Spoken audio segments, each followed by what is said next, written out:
महाराष्ट्र माझा, प्रत्येक गावातून आणि प्रत्येक जिल्ह्यातून थेट तुमच्यापर्यंत। प्लास्टिक छप्पर गेले, छत्र्या आल्या। नेरळ ग्रामपंचायतीची कारवाई दिखाऊपणाची। नेरळ ग्रामपंचायतमधील बाजारपेठमधील रस्त्यावर बांधण्यात आलेला फुटपाथ फेरीवाल्यांनी अडवला आहे। त्यात या फेरीवाल्यांनी व्यवसाय करण्यासाठी टाकलेले प्लास्टिक आच्छादन 2 दिवसांपूर्वी नेरळ ग्रामपंचायतकडून काढले होते। मात्र त्यानंतर तात्काळ या फेरीवाल्यांनी प्लास्टिक आच्छादन काढल्यानंतर तेथे छत्र्यांचा वापर सुरू केला आहे। तर काही फेरीवाल्यांनी मांडलेली लोखंडी मांडणी अजूनही तशाच आहेत। त्यामुळे नेरळ ग्रामपंचायतकडून करण्यात आलेली कारवाई दिखाऊपणाची होती असा आरोप आता होऊ लागला आहे।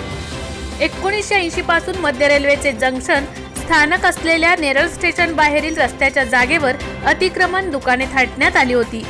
त्यानंतर ही अतिक्रमणे वाढल्याने वाहतुकीची समस्या निर्माण झाल्याने मुंबई उच्च न्यायालयाच्या आदेशाने जानेवारी 2008 मध्ये सार्वजनिक बांधकाम विभाग यांच्याकडून 78 अतिक्रमणे काढून टाकण्यात आली। मात्र अतिक्रमण मुक्त झालेल्या रस्त्यावर बांधकाम विभागाने कोणतीही काम सुरू केले नाही आणि त्यामुळे त्या ठिकाणी पुन्हा अतिक्रमणे सुरू झाली। 2017 मध्ये त्या ठिकाणी रस्त्याचे आरसीसी काँक्रिटीकरण मुंबई महानगर प्रदेश विकास प्राधिकरण यांच्या निधीमधून करण्यात आले होते।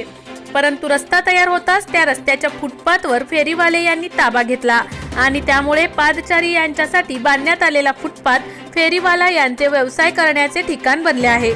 त्या ठिकाणी झालेली अतिक्रमणे दूर व्हावीत आणि बाजारपेठ भागातील फुटपाथ पादचारी यांच्यासाठी मोकळा राहावा अशी मागणी नेरळ ग्रामपंचायत मधील ग्रामसभेत चर्चा झाली आहे। त्यामुळे नेरळ ग्रामपंचायतकडून फुटपाथ मोकळा करून द्यावा अशी पत्र फेरीवाले यांना देण्यात आले आहे। मात्र तरी देखील फेरीवाले यांच्याकडून कोणतीही कार्यवाही केली जात नाही। त्यामुळे 16 नोव्हेंबर रोजी नेरळ ग्रामपंचायतकडून फुटपाथवर अतिक्रमण करून व्यवसाय करणारे फेरीवाले यांनी टाकलेली प्लास्टिक आच्छादन बाजूला काढण्याची कारवाई केली होती। त्यावेळी सर्व फेरीवाले यांना नेरळ ग्रामपंचायतकडून कोणत्याही स्वरूपात रस्त्यावर बसून व्यवसाय करावा, कोणत्याही प्रकारचे बांधकाम करून व्यवसाय करू नये, अन्यथा कारवाई केली जाईल असे जाहीर आदेश दिले होते। मात्र अवघ्या 2च दिवसात नेरळ बाजारपेठ भागातील व्यवसाय करणारे फेरीवाले यांनी फुटपाथवर लावलेले प्लास्टिक ऐवजी तेथे छत्र्या उभारून व्यवसाय सुरू केले आहेत।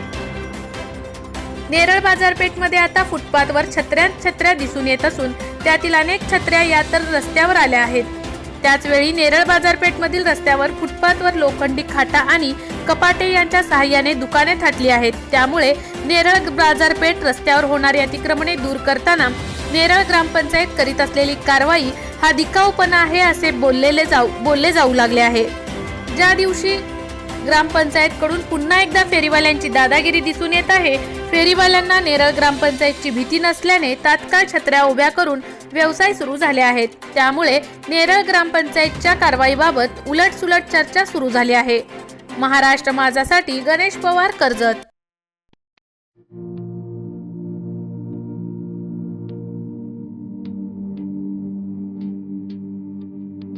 मोठे वेणगाव येथील आयुष्य फार्म हाऊस, जिथे तुम्ही घेऊ शकता तुमच्या परिवारासह सुट्टीचा आनंद।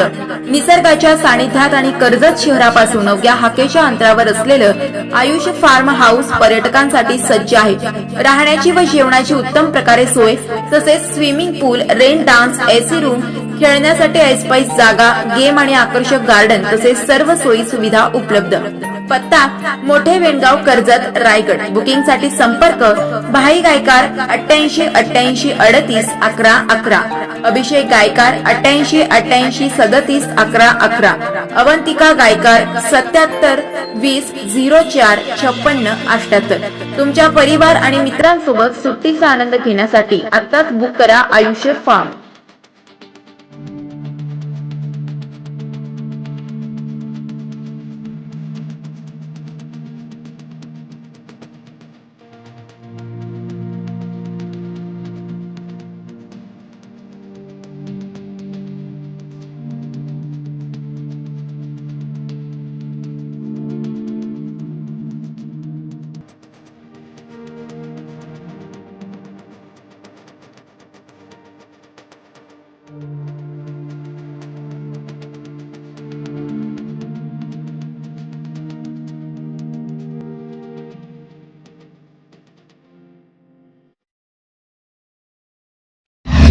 महाराष्ट्र माझाला सबस्क्राईब करा आणि बाजूचा बेल आयकॉन प्रेस करून मिळवा आपल्या परिसरातील ठळक आणि ताज्या घडामोडी।